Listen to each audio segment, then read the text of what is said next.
berikutnya kan. Yes. Nah, jadi ini kita berbicara kalau hubungan terlarang. Jadi nggak usah khawatir ya.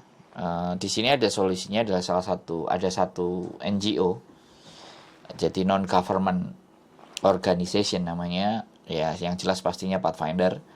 Halo Pathfinder, ini harusnya kontennya kalian.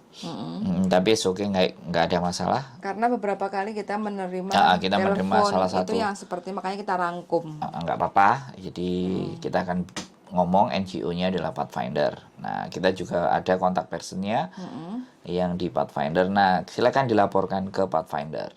Nah, nanti di sana diatur dan ditata.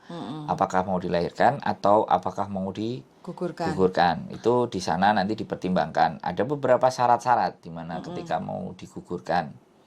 Tapi yang jelas kalau memang mau dilahirkan dan tetap bekerja dengan majikan itu masih. Nah, ini yang aku belum